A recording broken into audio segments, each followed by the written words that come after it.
Hello, I wanted to create a very quick tutorial on how I created this map because I've been asked and I'm very much struggling to put it into words. So I figured I'd make a very quick tutorial on how to do this. First step is I use Dungeondraft for this, so you'll need that. It's a map making software mostly used for fantasy things, but you can also get mod packs to use it in various different types of battle map. I'm going to make something super simple. So the first step is to just delete the floor. You can do that with the pattern tool. You want this X. This X means it's just going to delete what's there.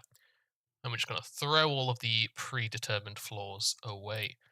Then we want to do walls. I think the ones I used were wooden walls, which I understand is weird. No, I didn't. I used concrete walls. And down here, you can change the color. I changed it to like a cyan color. We're going to make something super quick here. Let's just kind of replicate what we did here. So we have like a building. It's going to be quite garish on the screen. Let's say we have a corridor down this side, and actually improve on what I did in my own one by adding a staircase. Maybe, maybe not. Who knows? So we've got this. We can split these into like a couple of different rooms. Let's just do it like this. We have different sets of rooms now. Lovely, and then we'll add some side streets and some main streets by just adding a few extra bits of building in here. Nice and quick, nice and simple. Make it match on the other side in terms of the width of the streets. Okay, so we have this. We're also going to want doors. The doors can't be colored as easily. So what I did is I just took these like very generic doors, and we just throw them in where we want there to be doors in these flat blocks. So we're just going to throw these in. We don't need to do the other buildings because the other buildings are not part of it. As you can see, this is the area where things would be taking place. These other buildings are just there for decoration.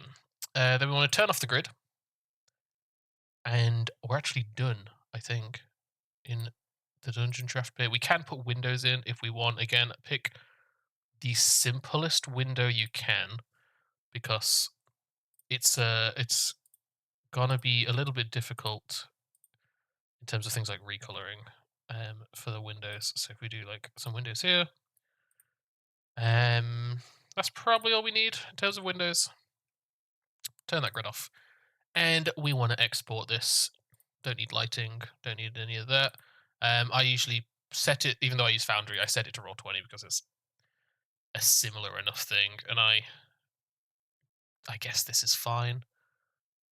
Maybe, to be fair, I usually do 300 DP thingy, blah, blah, blah, but it makes the maps very big, as you can see. So for the sake of this example, let's just do 150 pixels. So it's just going to, not be too insanely big. Oops, spoilers for a future campaign there. Don't worry about that. I'm just going to call this test map. Zooms through, exports it. And now we can close this. We're done. Be gone.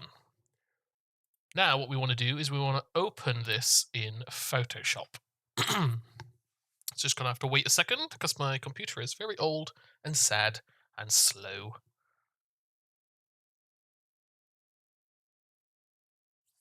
And it popped up on the wrong screen. Let's drag it across. Oh, come on. Over here. There we go. Okay, so now we have it in Photoshop. You can do this in something called Photopea. That is free. It is in browser. And it works basically the same. So, first things first, we want to create a background. So I'm just going to grab the bucket tool and we want it to be like a similarly colored background. Nope. New layer for this. Fill it out, put it underneath. Then we want to take this and we want to set it to divide. Because what divide does is divide takes all the whites and makes them have like no value. And what we end up with is just our walls in this kind of like interesting color. We can see that mine have gone a little out of whack, but I think it's because I chose a different color for the walls, clearly. Actually, tell you what I can do, just to compare, make sure I'm giving you good information. Let's open up the original and see. Okay, so we have a much darker color here. So let's steal that color. And we're gonna make our thing that color so it matches. Be gone. What color are we dealing with here? Can I yoink that color? Give it here.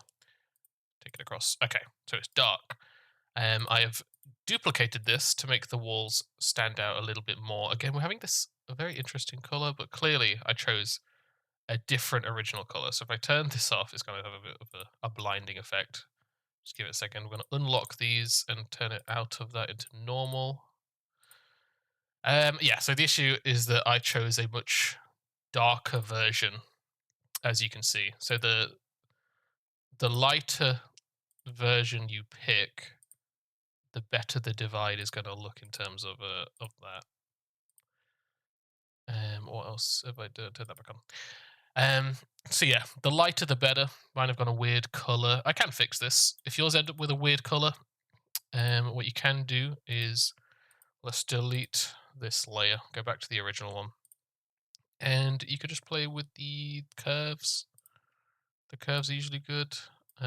Make sure it's locked onto just the walls. Ooh, nice blue effect. There we go. Blue. Blue is nice. We'll have blue walls on this one. So that is that section. For the insides, you can see that what I've essentially done is just created a bunch of blocks. Just a bunch of squares. So if you go to your shape tool, let's just steal the color from these again, because why not? These are at low opacity. Let's unlock that, set them back. Ooh, very bright. That's what we want. Okay, back to 30. Close enough. All right, so we want these squares. And what we're going to do is we're just going to literally manually drag these into the spaces. I'm just going to fill them out. I'm being too picky. This is not real. Doesn't have to be neat. Stay in control. Right, we're going to take these, throw them out just into all these spaces, and we're going to do it into our main one as well.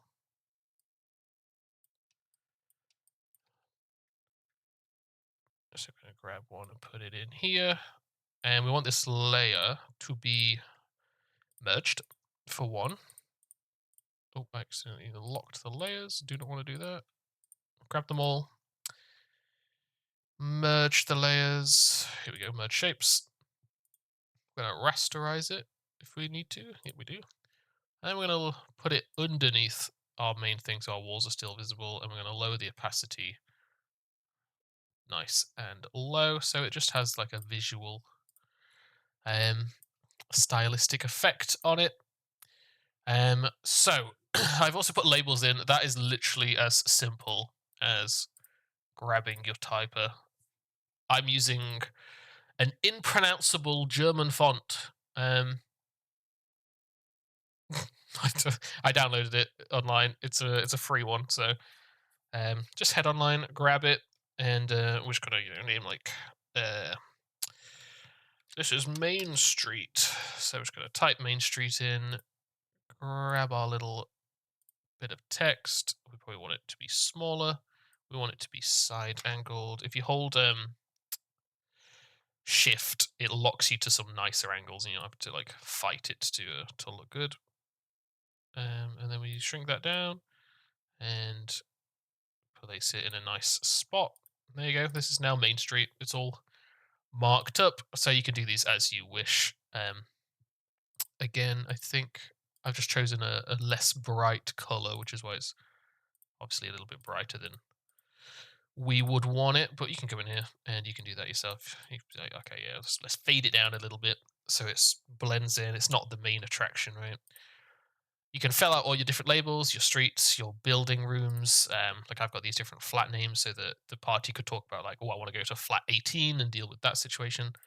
And then lastly, this is probably the dumbest part of the process, but it worked. So I grabbed the thingy, I put in a plus, and then basically all I did was made a few spaces, did it again, and then I copied from just after the first one,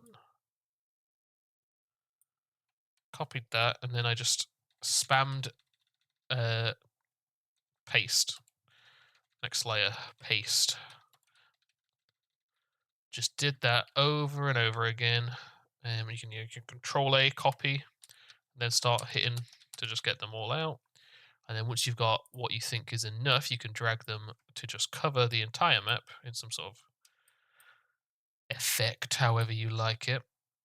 And then lower the opacity, make them look like they're in the background because they are supposed to be.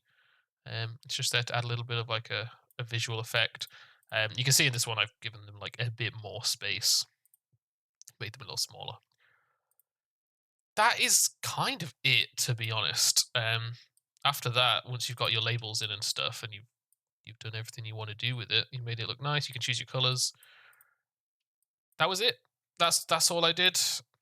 If you know Photoshop, then you know that you can do like some extra shit with this. You can change the color of your walls. You can throw some kind of a vibrancy thing on it if you want to change the colors in hindsight. Like maybe you want a blue version, you could do that. Maybe you want it to be like darker and moody. All those things are available to do. You can also, if you have a certain theme, if you do color lookup, you can pick certain themes. So, like for example, that's a terrible example. It didn't change anything. You could do horror blues to have like a horror one. You could do moonlight. This is in the middle of the night, late sunset. You got these different effects that you can put on if you don't really know what you want in terms of the colors. That is it. I hope this was helpful to that one guy who asked. This is all for you. So I hope this was helpful. All right. Have a good one.